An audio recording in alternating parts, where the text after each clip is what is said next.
जबरदस्त गोलाबारी जारी है। इन सब के बीच आप देख पा रहे हैं जाबाज रिपोर्टिंग करते हुए हमारे संवाददाता गौरव सावंत जो बता रहे हैं कि कीव में हालात इस वक्त कैसे हैं। उनके साथ पवन हमारे कैमरा पर्सन भी वहां पर मौजूद हैं जो पल पल की तस्वीरें आप तक पहुंचाते हुए। लेकिन जंग के 10वें दिन रूस ने यूक्रेन के 2 शहरों में संघर्ष विराम का ऐलान किया, लेकिन रूस के इस ऐलान के बाद दोनों ओर से अलग अलग दावे होने लगे। यूक्रेन ने सीज फायर के बीच रूस पर बमबारी का आरोप लगाया तो रूस की ओर से कहा गया कि युद्ध क्षेत्र से दरअसल चाहता ही नहीं है। और इस वक्त एक बड़ी खबर आ रही है, सीधे उसका हम रुख करेंगे। आपको बता दें कि लगातार पल पल हालात वहां पर बिगड़ते हुए यूक्रेन से जारी जंग के बीच पुतिन का बड़ा बयान सामने आया है। रूस के राष्ट्रपति पुतिन का बड़ा बयान सामने आया है। सैन्य ठिकानों को तबाह करने का काम लगभग पूरा हो गया है।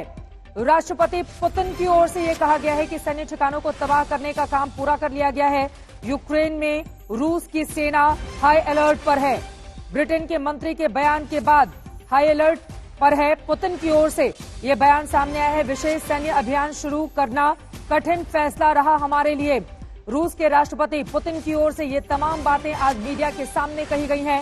यूक्रेन से जारी जंग के बीच राष्ट्रपति पुतिन, रूस के जो राष्ट्रपति हैं, जिनके हस्ताक्षर के बाद, जिनके आदेश के बाद इतना बड़ा हमला यूक्रेन में किया गया, उनकी ओर से ये बड़ा बयान सामने आया है। और ऐसे में बड़ा सवाल ये भी खड़ा हो रहा है कि अगर सैन्य अभियान आपका पूरा हो गया है, सैन्य ठिकानों को तबाह करने का आपका काम लगभग पूरा हो गया है, जो खुद ही पुतिन बता रहे हैं, तो इसके आगे क्या वो रुकेंगे? एक बार फिर से बातचीत के जरिए कूटनीतिक रास्ता तलाशने की कोशिश की जाएगी या फिर अलग अलग हिस्सों में, जैसा राजेश पवार इस वक्त मेरे सहयोगी जुड़ चुके हैं कीव से। राजेश, सीधी जानकारी मैं आपसे चाहूंगी। राष्ट्रपति पुतिन की ओर से यह कहा गया है कि सैन्य ठिकानों को तबाह करने का हमारा काम पूरा हो चुका है, इसका क्या मतलब समझा जाए?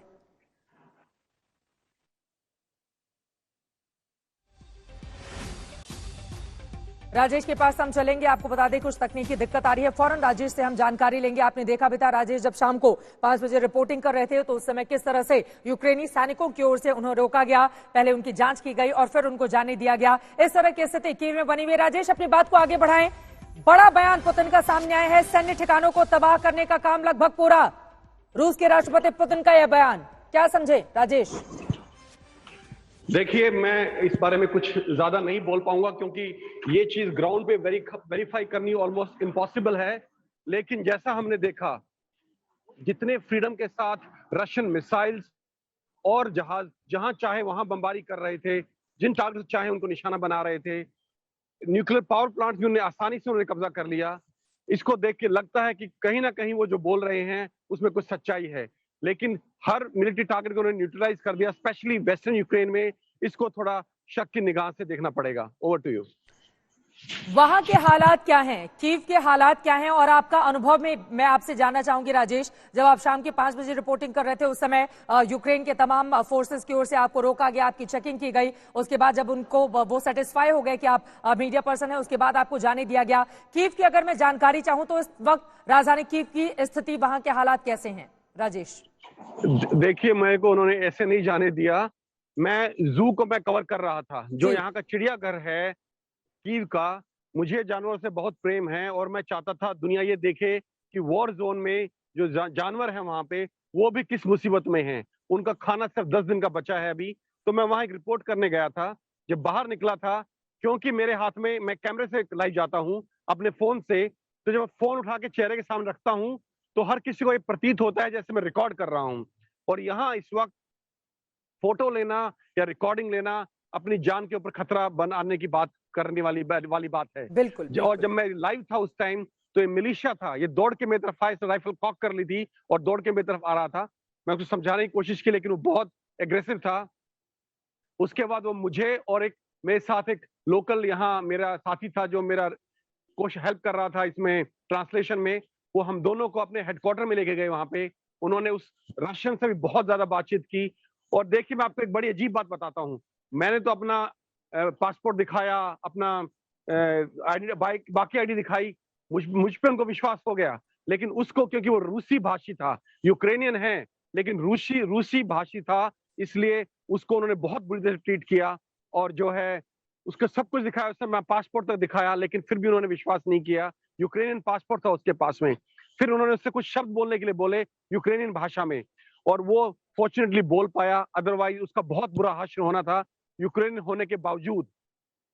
तो जो मैं पॉइंट करने की कोशिश कर रहा हूं यहाँ पे जी। कि हालात इतने इतने ज्यादा खराब हैं कि किसी पे भी ये लोग विश्वास नहीं कर रहे हैं, और रूसी और यूक्रेनियन देखने में एक जैसे लगते हैं, एक ही जुबान बोलते हैं। तो उनके लिए कोई भी इस वक्त जो रूस का एजेंट उन्हें लगता है या जिसमें थोड़ा सा भी शक है, ये लोग बहुत ज्यादा एग्रेसिव हो रहे हैं। और इस तरह की कोई भी कार्रवाई आप ओपन में पब्लिक में अगर रिकॉर्ड कर रहे हैं या फोटोग्राफी कर रहे हैं तो वो खतरे से खाली नहीं है इस वक्त। Over to you. ये बड़ी जानकारी राजेश आप देते हुए हम चाहेंगे आप अपना पूरा ख्याल भी रखें, क्योंकि कीव में जिस तरह के हालात इस वक्त पैदा हुए हैं, यकीनन वहां पर इस तरह से रिपोर्टिंग करना, जान जोखिम में डालकर आसपास की अगर तस्वीरें बता पाए, जो आंखों देखा आपका अनुभव अभी का कहता है। और इसी के साथ ही साथ रूसी राष्ट्रपति का यह भी कहना है कि रूस पर प्रतिबंध, रूस को उकसाने जैसा, इस तरह की भी बातें उनकी ओर से कही जा रही हैं।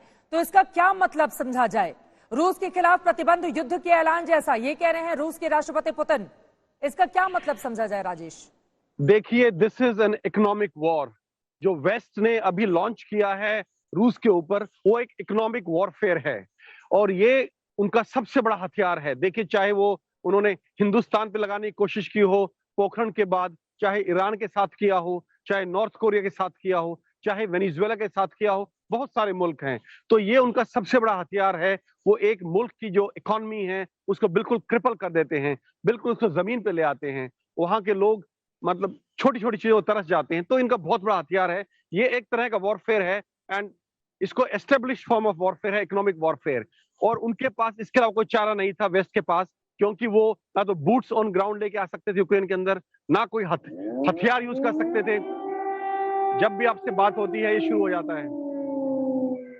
तो मैं आपको ये बोलना चाहता हूं कि इसके अलावा उनके पास कोई और हथियार नहीं था, और बहुत बड़ा हथियार यूज किया है। तो एक तरह का वॉरफेयर है, लेकिन रूस इसको किसी भी तरह से एक एक्सक्यूज नहीं मान सकता हमला करने का, क्योंकि वेस्ट ने, नेटो और अमेरिका ने पूरा ध्यान रखा है कि किसी भी तरह से ना तो वो बूट्स ऑन ग्राउंड डालें,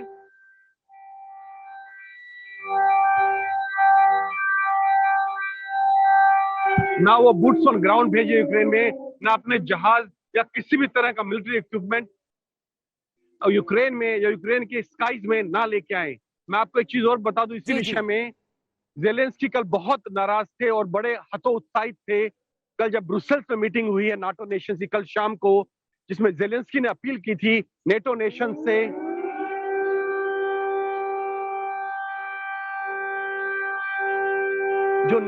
से अपील की थी कि वो एनफोर्स करें close space, close skies over Ukraine. Ukraine का जो एयर स्पेस है उसको क्लोज कर दें, ये उन्होंने नेटो नेशन से अपील की थी, और बहुत मार्मिक अपील की थी। लेकिन नेटो देशों ने इसे बिल्कुल सिरे से खारिज कर दिया, क्योंकि क्लोज स्पेस एनफोर्स करने के लिए या तो उनको अपनी एयर डिफेंस